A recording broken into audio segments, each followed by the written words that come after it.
एक माला जप किया तो विश्वास मानो उससे आपकी शक्ति और भक्ति दोनों बढ़ रही है। ध्यान दीजिए, शक्ति बढ़ रही विषयों पर विजय प्राप्त करने की, और भक्ति बढ़ रही प्रभु के चरणारविंद की आसक्ति। एक माला जप किया तो आपकी शक्ति और भक्ति बढ़ रही है। फिर ये शक्ति और भक्ति हमारी बढ़ क्यों नहीं रही? असाधन हो रहा है। जीवन भर करते रहो, असाधन करते रहोगे तो अनुभव में नहीं आएगा। कृपा सिंधु तो कृपालु हो, कुछ भी करें उनके ऊपर किसी का शासन नहीं, लेकिन आपको जो अनुभूति होनी परमानंद की, दिव्य साधना की, उसमें आपको सावधान होना पड़ेगा। अगर आप सावधान नहीं होंगे तो जन्म जन्मांतर लगेंगे, पर तभी आपको अनुभव होगा जब आप सावधान हो जाएंगे। भले समय आप नष्ट कीजिए तो आपको अगला जन्म देंगे प्रभु। जैसा आप पीछे वर्णन हुआ कि जो योग से भ्रष्ट हो जाते हैं उनकी क्या गतियां होती हैं। हम क्यों इतना लंबा खींचे? अभी से जो हमें कल करना है वो आज क्यों न करें? जो आज करना है वो अभी से क्यों नहीं? आना तो यही है, बिना निर्विषय हुए भगवत साक्षात्कार नहीं होगा। तो जलना तो है ही है, जब छोड़ना ही है तो कल क्यों? आज ही ना छोड़े ना, आज ही हम भगवत प्राप्ति के लिए अपने आप को पूर्ण समर्पित कर दें। यदि कोई ऐसा कहे कि ये जो हम गलती कर ली ये हमें मालूम नहीं था, तो ये घोर अज्ञान झूठी बात है। अंतर में बैठे हुए प्रभु सबको बताते हैं। पूज्य बाबा कह रहे, ये जैसे कोई कह दे कि वो हमें पता नहीं था, ये गलती हमसे हो गई, बिल्कुल झूठ बोल रहे हो। क्योंकि हृदय बिहारी भगवान सबको सूचना देते, तुम गलत कर रहे हो। कोई भी बता दे, कोई भी बता दे कि हमें भगवान ने सूचना नहीं दी। तुम अज्ञानी हो, बाहिर्मुख हो, इसलिए तुम अंदर की सुन नहीं पाते हो। पर वो लोग भी कह देते कि ये हमारे मन में आया था कि ऐसा ना करें, पर हम माने नहीं, देखो ऐसा हो गया। सबके मन में प्रभु प्रेरणा करते हैं, ये गलत है मत करो। इसलिए प्रभु की प्रेरणा को सुनो, जो शास्त्र विरुद्ध आचरण भूल करके भी मत करो। थोड़ा भजन करने पर भी उसका प्रभाव आपको दिखाई देगा। यह इसीलिए नहीं दिखाई देता है क्योंकि आप गलत आचरण कर बैठते हो, गलत बोल दिए, गलत देख लिए, गलत सुन लिए, गलत आचरण कर लिए। चलो एक बार हो गया, दो बार हो गया, फिर सावधान हो जाइए। क्यों जन्म को नष्ट कर रहे हैं? यहां ऐसा उपदेश किया जाता है, यार भगवान का शरणागत चाहे जितना गंदा आचरण करे भगवान उद्धार कर देंगे, क्योंकि उसे हमको जोड़ना है। यह केवल जोड़ने की बात है। लोहा चाहे जितना जंगहा हो, पारसमणि उसे सोना कर देगी काब जब स्पर्श हो जाएगा। स्पर्श होते ही लोहे का स्वरूप खत्म हो जाएगा। ऐसे ही जो देहाभिमानी जीव गुरु शरणागत, आचार्य के शरणागत, इष्ट के शरणागत, तो फिर भूल न दे कुमारक पाऊं, आएगी स्थिति आएगी। आप तभी तक परास्त हो रहे हैं जब तक आप आज्ञा का पालन नहीं कर रहे। हम हो या आप हो, शास्त्र आज्ञा गुरु आज्ञा की अवहेलना करेंगे तभी तक माया रौंदेगी। और नहीं आज्ञा पे चलना शुरू कर दे, फिर बताएं कि आपके पास विघ्न कहां है। विघ्न नाम की वस्तु ही नहीं है, केवल प्रभु ही प्रभु, आनंद ही आनंद। बड़े से बड़ा विघ्न आएगा, आपकी भक्ति का उत्थान करेगा, पतन हो ही नहीं सकता। पतन तभी होता है जब आज्ञा का उल्लंघन होता है, मनमानी आचरण होते हैं। ये जीवन प्रभु को दे दीजिए, मान जाइए ये बातें। ये गंदे आचरण जनित जो प्रेरणाएं होती, सह जाइए। सह जाओगे तो बहुत बड़ी वस्तु मिलेगी। जैसे कोई अत्यंत भूखा हो तो 2-4 ग्रास खाने पर उसकी भूख शांत नहीं होती। जब वो और अधिक भोजन पाएगा तो उसको समझ में आ जाएगा कि मेरी भूख तो पहले कवल से ही शांत होनी शुरू हो गई थी। ऐसे ही बहुत जन्मों से हम कुछ न कुछ शुभ अशुभ आचरण पाप पुण्य के करते चले आ रहे हैं। भगवदानंद की भूख बहुत जन्मों से हमारी है। अब हम थोड़ा भजन करते हैं, हमें समझ में नहीं आता, हम और भजन बढ़ाएं और भजन बढ़ाएं, रात दिन भजन करने लगे, तब समझ में आएगा कि भजन से शांति तो प्रथम दिन से ही शुरू हो गई थी। रात दिन भजन करने का मतलब है रात दिन युद्ध करके माया को परास्त करना। हंसना छोड़ दो, केवल प्रभु के लिए रोना प्रारंभ कर दो। पूज्य पादुड़िया बाबा जी कह रहे हैं, प्रभु मुझे विकारों से बचाओ, प्रभु मुझे निरंतरता भजन की दो, प्रभु अपने प्रेमी जनों का संग दो, प्रभु मुझे संभाल लो, मैं आपका होना चाहता हूं, आप मुझे वैसे आचरण दे दो, वैसी बुद्धि दे दो। यदि हमारा रोना प्रभु के लिए होने लगे तो हमारा काम बन जाए। देखो विवश क्या करता है, बच्चा क्या करता है, रो देता है क्योंकि उससे कुछ होने वाला नहीं। तो हम कम से कम रोना तो सीख जाए। हम एकांत में बैठकर अपने प्रभु से प्रार्थना करें कि प्रभु मुझे संभाल लो। जब आपने स्वीकार किया है, शरणागति दी, तो नाथ मुझे अपने लायक बना लो। भजन करने वाले का जब तक भजन में राग नहीं होगा तब तक उसके हृदय में सच्चाई नहीं आएगी। ध्यान दीजिए, हमारा भजन क्यों नहीं निरंतर होता? क्योंकि भजन में महत्व बुद्धि नहीं है। नाम जप कर रहे हैं, विषय की बातें कर रहे हैं, प्रपंच की बातें कर रहे हैं, आवश्यकता पड़ी, बिना माला पूरा हुई ऐसे छोड़ दिया, प्रपंच के कार्य में महत्व बुद्धि है। देखो इन महापुरुषों की महत्व बुद्धि बात करने के लिए जब आता है तो हिचकते हैं कि कैसे नाम छोड़ करके बोले। वो मनाते हैं कि हमसे कोई बात न करे, हमसे कोई मिले ना, जिससे हमारे प्रभु का चिंतन न छूटे। पूज्य पंडित गया प्रसाद जी महाराज जैसे परिक्रमा लगाते होते, कोई संत महात्मा ही मिलने तो बहुत विवश हो जाते, फिर खड़े हो जाते। खड़े होकर जो वार्ता की वो भी भगवत वार्ता, और फिर परिक्रमा को प्रणाम करके रजमुख में डाल के फिर मौन होके लगाते। नाम नाम, इतना नाम में प्रेम हो जाए कि बोलना पड़े तो ऐसा लगे कि क्यों बोल रहा हूं, क्यों मैं बात कर रहा हूं। हमें थोड़ा उसके लिए कष्ट होना चाहिए बोलने के लिए। हम तो ऐसी साधारण बातों में माला रख देते हैं, साधारण बातों में भजन छोड़ देते हैं। भजन में जब तक राग नहीं होगा तब तक सच्चाई जीवन में नहीं आएगी। जो सत्यता चाहिए, जो साधुता चाहिए, जो भगवत प्रीत्यर्थ जीवन चाहिए, वो नहीं हो पाएगा। भजन में राग करो, लेकिन राग केवल पहले से ही नहीं हो जाता है। आरंभ में तो कठोरता पूर्वक भजन करना होता है, नियम पूर्वक भजन करना होता है, जबरदस्ती भजन करना होता है। किसी ने प्रश्न किया कि जब हम नाम जप करते हैं तो हमारा सर दर्द करने लगता है। इसके लिए दो ही बातें हैं। आपका ब्रह्मचर्य बहुत ही खराब हो चुका है, क्योंकि आपकी जो तंतुएं हैं, जो नस नाड़ियां हैं, वो शक्तिहीन हो गई है। दूसरी बात है आपका पेट खराब है, आपके पेट में गैस बनती है, कब्ज है, उसका सुधार कर लो। भजन से तो एक आनंद की शीतलता दौड़ती है। एक मस्तिष्क में ऐसा लगता है जैसे कोई नशा चढ़ रहा हो ना, तो नशे में एक उन्मत्तता, एक खुमारी, एक आनंद। ऐसा थोड़ी होता है भजनानंदी वो टेबलेट रखे रहे सर दर्द के कि वो हर समय वो देखो सर दर्द हो रहा है, ऐसा नहीं। तुम तो 2-4 माला करते होगे। ऐसे ऐसे भजनानंदी हैं कि 1 सेकंड कभी भजन नहीं बंद होता। 1 सेकंड पूरा जीवन जिन्होंने भजन का अभ्यास किया है ना, छा गया है। हर नस नाड़ी में मंत्र और नाम छाया हुआ है। अब वहां जपना नहीं है कि हम आपसे बात कर रहे हैं तो मंत्र भूल, छाया हुआ है। यही तो भजन का अभ्यास का फल मिलता है। क्या प्रभु देते, सच्ची मानिए क्या देते हैं। आप रोगे, निहाल हो जाओगे। जब आपका परिणाम प्रकाशित होगा ना तो आप नाचोगे। और अगर बुरे आचरण किए, मनमानी आचरण किए, तो फिर देख लेना परिणाम प्रकाशित होगा। अवश्य में भोक्तव्यम कृतम कर्म शुभाशुभम। आरंभ में कठोरता से भजन करना होता है, नियम से भजन करना होता है। ऐसा करोगे ना तो भजन में प्यार हो जाएगा, भजन में राग हो जाएगा। किंतु ऐसा तभी होता है जब संत महापुरुषों का संग होता है, गुरुजनों की आज्ञा, तभी कठोरता भी आएगी। जैसे आप सुन रहे हो ना, तो ये वाणी जाके आपको चैन नहीं लेने देगी, आपके हृदय में जलन पैदा कर देगी, आपके हृदय में एक वीरता आ जाएगी, विषयों को परास्त करने का बल आ जाएगा। बिना संत महात्माओं का संग किए भजन में नियम पूर्णता या दृढ़ता नहीं आती है। और बिना भजन में नियम पूर्णता, कठोरता, दृढ़ता आए बिना वो भजन परिपक्व नहीं होता, भजन में प्रेम नहीं होता। जो बेगार समझ करके कुछ नियम पूरे करते हैं कि भाई करना ही है, जल्दी पल्ली जैसा जो कुछ, तो वो भजन प्रेम पूर्वक नहीं हुआ, वो भजन प्रेम प्राप्ति वाला नहीं हुआ। दीर्घ काल तक श्रद्धा पूर्वक सत्कार सहित निरंतर भजन करो। यदि ऐसा ना हो तो समझना चाहिए कि भजन के नाम पर हम बेगार टाल रहे हैं, फिर तुम्हें कैसे भगवदानंद की अनुभूति हो। जब भजन का राग होता है तब सब विषय अपने आप विषवत लगते। सच्ची बात कहते, सच्ची बात। जब आपके हृदय में भजन का प्रकाश होगा ना तो यही हृदय है, यही हृदय। एक दिन एक उपासक से कह रहे थे कि इसी हृदय ने हम ब्रह्मास्म का चिंतन किया है और इसी हृदय में सहचरी भाव का चिंतन हुआ है। तो यदि ऐसा होता कि सीधे आए हो सहचरी भाव तो समझ में आता कि नहीं, सबका स्वरूप सहचरी ही है, सबका स्वरूप सहचरी ही है। इसी आत्म तत्व का चिंतन हुआ था, अहम ब्रह्मास्मि, इसी शरीर में, इसी शरीर में।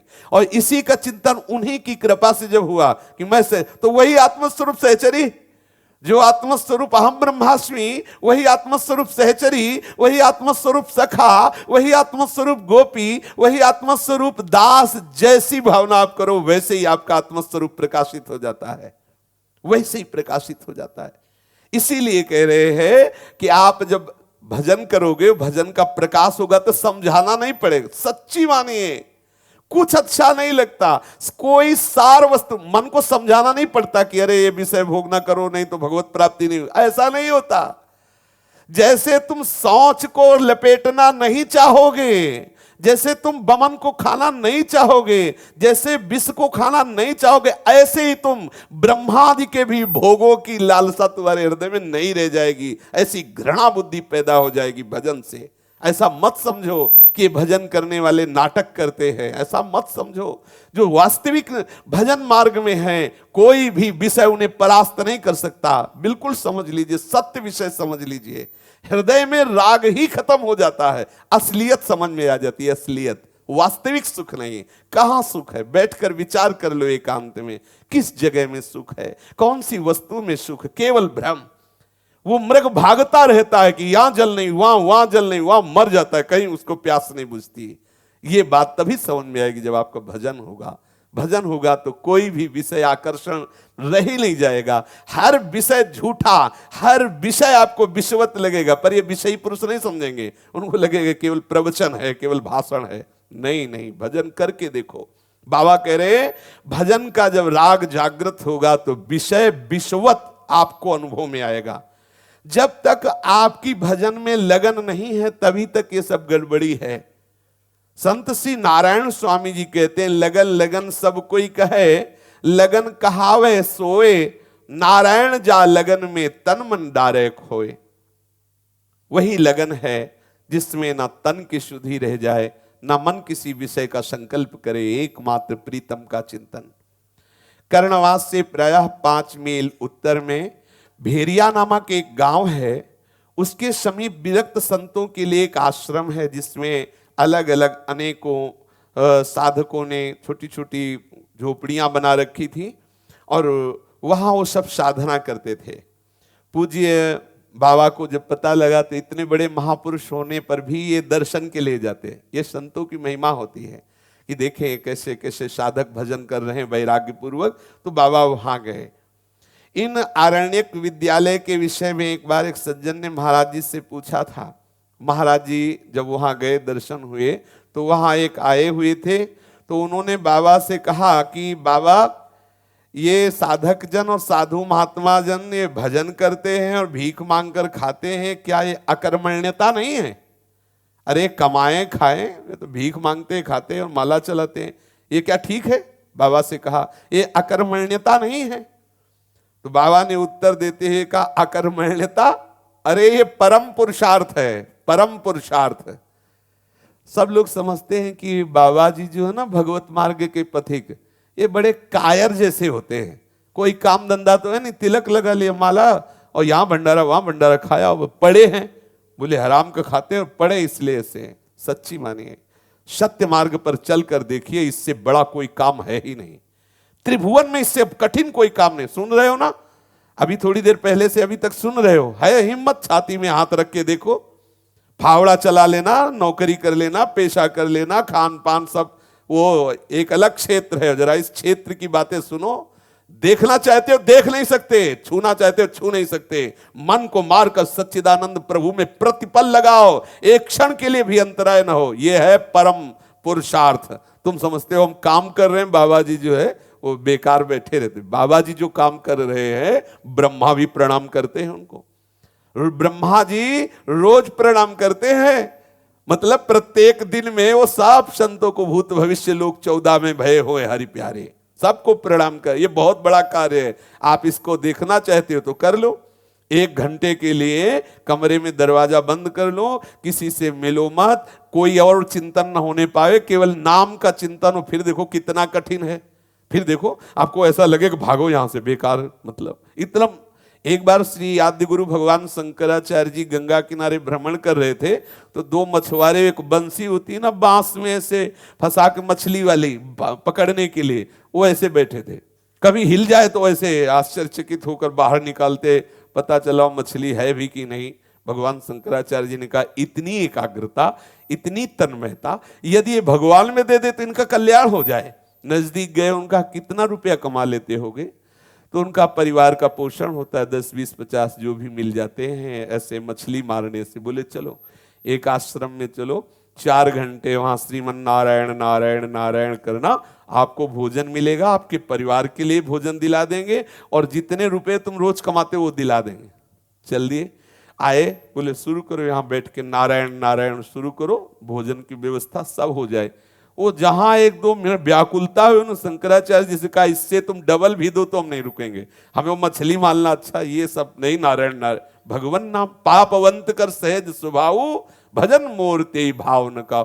इससे साधारण न समझा जाए कि भगवत मार्ग कायरों का है, ये उन वीरों का है जो बड़े बड़े युद्धों पर विजय प्राप्त कर सके, पर वो अपने काम पर विजय नहीं प्राप्त कर पाए, क्रोध पर विजय प्राप्त नहीं कर पाए, मान पर विजय प्राप्त। और ये योद्धा ये इन्हीं को परास्त करते हैं, काम क्रोध मद मान सबका नाश करके उस स्वराज्य पर विराजमान होते हैं, भगवदानंद में डूबते हैं।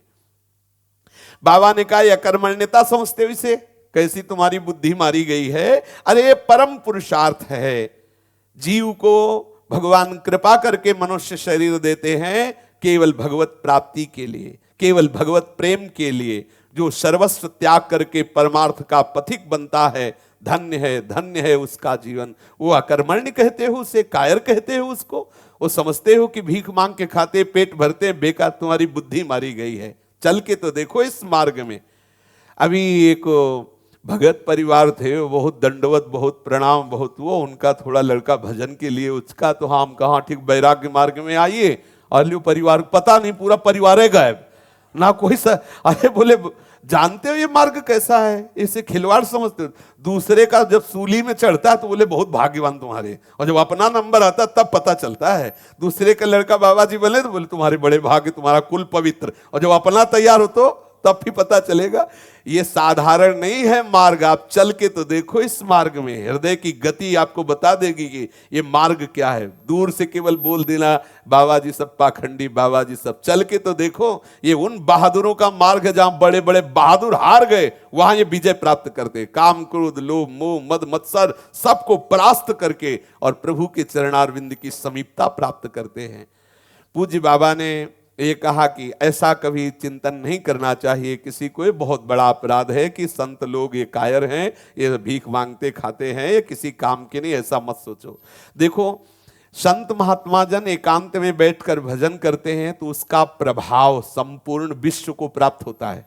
जैसे अभी किसी ने सूचना दी थी कि आप सावधान रहना, कौन रोना धो कोरोना क्या है, हाँ कह रहे थे वो वायरस पता नहीं कहां से उठा हो, अब हमें तो पता, किसी ने कहीं वो कौन सा जीव, वो चमगादड़ चमगादड़ को खाया होगा, कहीं भोगना पड़ रहा है ना सबको, कहीं पाया होगा, और वहां का वायरस देखो यहां आया कि नहीं। तो ये भजन का वायरस इतना भी श्रेष्ठ नहीं है, भजन का वायरस इससे भी श्रेष्ठ नहीं है। मतलब उस कोरोना वायरस से सब घबरा रहे हैं कि अरे वो कहां से आया है, बोले वो वहां कहां चील से आया है। अरे भारत का वायरस देखो हर देश में मिलेगा, हरे कृष्णा हरे कृष्ण, ये वायरस नहीं है।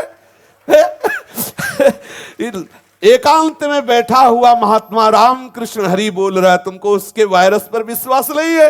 वो संपूर्ण विश्व का मंगल एक कोठरी में बैठे हुए कर रहा है। जैसे भारतवासी किसी ने नहीं खाया वो चमगादड़, किसी ने नहीं खाया, लेकिन भोगना पड़ रहा है, सब सावधान, मुंह पे पट्टी लगाओ, ऐसा करो वैसा करो। क्यों बोले वो खाया उसने तो वही भोगे नहीं। अगर एक पापाचरण करता है उसको संभाला नहीं गया तो पूरे विश्व को भोगना पड़ता है। देखो कैसे भोगना पड़ता है। एक परिवार का सदस्य कुमार्गामी हो तो पूरे परिवार को डंडे खाने पड़ते हैं। एक अगर पूरे विश्व में किसी एक देश में घोर अत्याचार हो तो उसका प्रभाव सब देशों को भोगना पड़ता है। देख लो, अगर भारत देश के किसी कोने में बैठ करके एक महात्मा अपने जीवन को भगवद अर्पित करता है तो उसका भजन संपूर्ण विश्व का मंगल करता है, ऐसे जैसे ये वायरस करता है।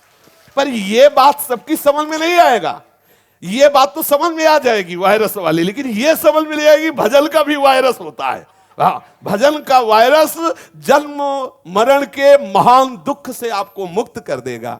इसलिए पूज्य बाबा कहते कभी संतों के प्रति ऐसा मत सोचो कि ये संत जन कायर हैं, भीख मांग के खाते, एकांत में अपना पेट भरते, किसी काम के नहीं, देश के काम के नहीं। ऐसा लोग बोल देते हैं, किस काम के, न समाज के काम लायक है न देश के। सोचो, अगर आपका भजन, आपका भगवत चिंतन चल रहा है तो आपके शरीर से, सबके शरीर से वायु में परमाणु फैलते हैं, आपके शरीर से जो परमाणु फैलेंगे वो आपको पता नहीं चलेगा। जो पापाचरण करते हैं उनको भी शांति मिलेगी, उनका भी मंगल होगा। इसलिए अगर आज जगत कुछ प्रसन्न है पापाचरण करते हुए, तो इन महात्माओं की चरण धूल की वंदना करो। इनके भजन से पवित्र हो रहे हो, इनके भजन से सुरक्षित हो रहे हो। जिस दिन इन भजनानंदी महात्माओं का अंतर्ध्यान स्वरूप हो जाएगा और जहां रामकृष्ण हरि का यश और रामकृष्ण हरि का कीर्तन नहीं होगा, तब देख लेना, भाव भ्रष्टाचारा सब संसारा, धर्म सुने नहीं काना, कलिकाल बिहाल किए मनुजा ने, मानत को अनुजा तनुजा। आग लग जाएगी संसार में वासना की और सब जलेंगे। इसलिए कभी कोई संत महात्माओं पर ऐसी भावना न करे कि ये तो हराम का खाते हैं और केवल ऐसे ही जीवन व्यतीत कर रहे हैं।